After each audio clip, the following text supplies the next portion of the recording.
Hi everybody, Gerard for Zulu Alpha Firearms channel again, and I'm again today here with Terrick Naude at Bernhard Agency. Hello everybody. Welcome. I've seen a lot, I suppose it pops up regularly, about people saying, is it safe to carry a Glock 1 up? Can I shoot my junk off? What can go wrong? And I have to admit, I've had a Glock since 2004. I have a Gen 4 Glock 19 now, which is probably the gun that I would carry the most if I do carry. And I had always had a resistance or fear, irrational or whatever, about carrying a Glock 1 up. And in my mind, it was really two issues. The first one being, if you've cocked the gun, there's tension somewhere on something, a spring, etc., and that can't be good to permanently have your gun in that cocked state. So that was the first issue. And the second issue of, yes, I've got a gun that's cocked, am I not going to accidentally, or am I more likely to shoot myself in some mishap? So those were the two things that I was very anxious about. I then started to perhaps look into it more detail, and there's a lot of talk about nowadays, if you don't carry one up for self-defense, why are you carrying it all? And I have now started carrying one up on my Glock when I'm out and about with it. And that's purely because I educated myself a bit more on YouTube, for better or worse, and having done the Glock Armorer's course, and I understood the safety mechanisms a bit better. But perhaps, can you go through, is it safe, and why is it safe, and why is it not going to damage your firearm to actually be carrying on a permanent basis, having your gun one up, or your Glock specifically? So this is a cutaway, and it's just a great way for us to have a look at how those different sort of parts work. And one of the perceptions out there is that Glocks don't have a safety, which is 100% true. They don't have a safety. They have three. The difference is all the safeties are internal. And that has two big pluses. One is you don't have to remember to switch off a safety before you want to fire the gun. Mm-hmm. And the side everyone forgets about is you also don't have to switch on a safety when you finish shooting to make the gun safe again. So basically, all the safeties on the Glock work off of the trigger. And this is not a gun, it's a gun-shaped object, so we can use that for this as a cutaway, it can't fire live ammo. There are three safeties in here, and all of them work off the trigger. So when I pull the trigger, it disengages the safeties. When I release the trigger, it re-engages the safeties. And pretty much everyone I'm aware of, one of their firearm safety rules involves keeping your finger away from the trigger till you're ready to shoot. So that doesn't matter whether you have a manual safety or not. You need to not pull the trigger unless you're planning on shooting, or not touch the trigger unless you're planning on shooting. So the first one is this trigger safety. Mm-hmm. And the trigger safety has two functions. One is if something snags the trigger or catches it on the side, it stops the gun being able to fire. The other one is that if the gun's dropped to anything, inertia, an object in motion wants to remain in motion. If we drop the gun, the trigger's in motion, it wants to remain in motion. Now, this is a polymer trigger, so it's really light. And then it has a little polymer trigger safety with a spring pushing up against it. So it's not going to have the inertia to deactivate itself and allow the trigger to get pulled. Okay. There was an issue with a firearm a couple of years ago where that was happening. It wasn't that their safeties were failing, it was inertia was enabling that trigger to pull itself. So we've got that little trigger. That wasn't a Glock though. That was not a Glock. I was going to just point that out. So when we pull the trigger, it deactivates that trigger safety, and when you release the trigger, and that's literally a physical blocking of the trigger from moving backwards until that little trigger safety moves that lever out the way. And we're going to show close-ups probably of this as we go through this. The next one is the firing pin safety, and what the firing pin safety does is blocks the firing pin from being able to go forward unless it's been pushed out the way. So it has a little spring that pushes down on it, which keeps the... So its resting state is pushing down. Yes. Yeah. So its resting state is being activated. By pulling the trigger, there's a little projection on your trigger bar there that pushes it out the way. Once again, if I release it, even if I've pulled the trigger until I reach the firing point, if I release this trigger, the safety reactivates itself. And what that does is it pushes it up out the way so that when the firing pin goes forward, it can get past it. So in normal circumstances, it's blocking that channel. Yes. So the firing pin can obviously only move backwards and forwards because it's in a channel, and the firing pin safety acts as a block. And only once I've pulled that trigger and pushed it out the way, only then can the firing pin get past it. We also have what we call a drop safety at the back, and we're definitely going to need a close-up on that. But the drop safety is where the trigger bar itself at the back has what we call the cruciform, which is a little cross-shaped bit that pulls back on the firing pin.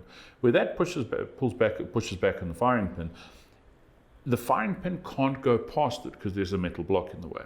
Only once we've pulled the trigger all the way back does the drop safety drop out the way, hence why it's called the drop safety, and allow that firing pin to go forward. So those two safeties are fulfilling similar but not identical roles in stopping the firing pin going forward. The other thing is the Glock safe action system isn't a fully cocked striker. On some striker-fired guns, when you cycle the slide, it's at maximum cockedness. Yeah, the firing pin, the spring is fully compressed, it's waiting to go. With a Glock system, with a safe action, that movement in the trigger in the beginning that people sometimes comment on is you finishing the act of cocking the gun. And that's why your Glocks, and I think like a CZ, some of them have it also, the striker fire ones, is that your Glock trigger in its resting state is at the back. Yeah, if it's fired, it's at the back. When you cock it, you see the trigger moving forward, and that's giving you that ability to have that extra pull to actually fully cock. In other words, it is a double action in that sense. Yeah, it is, as I say, Glock called it safe action because it's pretty unique and was especially unique sort of when it was launched, but it functions as a double action in that does the functions of cocking the firing pin as well as dropping the firing pin. So it's not fully cocked and it doesn't cock it the whole way. So if it has been dropped, I can't pull the trigger a second time. It does have to be in that sort of cock position, but we're not walking around with the gun with the firing pin all the way back under full. So you don't have the tension that I was always worried about is actually not present. Yeah, there's a little bit of tension in that spring, but there's very little. It's not fully compressed. So when Oscar Pistorius says that he was in Tasha's restaurant and someone handed him the gun was in his hand, but it went off, but he didn't pull the trigger. Mechanically, that is not really possible. That gun cannot fire if you don't pull the trigger. Who pulled that trigger? I didn't pull the trigger, my lady. Who did? I don't know, my lady. I didn't pull the trigger. Let's look at it. You had it in your hand. Am I right? That's correct, my lady. You ejected the one bullet. That's correct, my lady. Nobody else touched that gun. That's correct, my lady. But a shot went off. That's correct, my lady. If that firearm is incapable of firing a shot without somebody pulling the trigger, who pulled the trigger?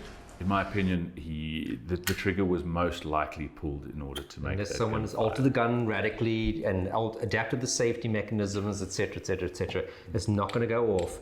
You can throw this around the room. There's 3 safeties in place, physically blocking it from actually going off. Yeah, so the gun is designed to be safely carried around in the chamber, and in a lot of places that's kind of considered a no-brainer. For some reason here we have a little bit more resistance to that concept. Glocks are in use by 60 to 70% of US law enforcement agencies. I'm not aware of a single one that would authorize them to carry the gun with an empty chamber. Never mind require it. I'm not aware. There might be some weird little town in Michigan somewhere, but as a rule, I'm not aware of any that would authorize you to carry the gun unloaded. And of course, the advantage of carrying one up is it's one less thing you have to do to make it serve its purpose in a self-defense scenario. And all you don't, I mean, again, you don't want to have to pull it out, again, cock it, your hand can slip, your attention's not on it, you don't cock it properly. It's just such a big thing where if you don't do it right, lots of little things can go wrong to not make it work. That carrying one up really from a self-defense point of view actually is the right way to go. I think there's no doubt to it. You know, unless you're carrying something that would be mechanically dangerous to carry loaded. So, you know, the old Lawsons, they're no longer in production, so the company's closed, so they can't get too upset with me. That was a zinc metal gun that you couldn't safely carry loaded. These, you know, people forget that you may not be aware you're in a fight until you're in the fight. You may not be aware you're in a fight until a knife's hit you, a bullet's hit you. And your other hand is automatically trying to protect yourself. And people say, well, you can rack the slide. Well, yeah, but you've got to find something to rack it on this little site. Exactly. Do you really want to still have to figure out that when you're in a... And that's a party trick. You know, yes, it's a necessary skill because of one-hand malfunction clearance and all of that sort of thing. That's awesome. But Yes, if you're under life-threatening pressure to try and now have to do that instead of being able to pull out your gun and just pull the trigger like it's designed to be, it doesn't make sense. That's a training deficit. That's not an equipment deficit. And that could be your other hand is, you've got your kids, your wife, or just another bystander you're trying to keep out the way, your dog that you're walking with, etc. So basically what you're saying is I can leave this permanently cocked in my safe and that's fine. Yeah, as long as the gun has not been mechanically altered. Yeah. And quite dramatically mechanically altered. But as long as it hasn't been mechanically altered, this gun is not going to fire unless you pull the trigger. And it's not going to damage it by keeping it in that state. And I think that we did do recently an episode about when people change things in their Glock. So definitely have a look at that and you'll see what can you do and what can't you do and what is the dangers of doing some of the alterations that people like to do for sometimes no real good reason. And that will, again, like you say, tell you what you shouldn't be doing to alter it. Great. Terrick, thanks very much as always. Appreciate it. And again, people, if you like what you're seeing here, subscribe, like the channel, set the notification bell, and we will hopefully be doing a lot more things. We're quite keen to do an episode about the little subcompacts, which are becoming more and more popular, and hopefully we'll be doing that soon. Excellent. You let me know and we'll be available. Again, Gerard Zulu Alpha Firearms channel. Be safe, be legal, and be responsible.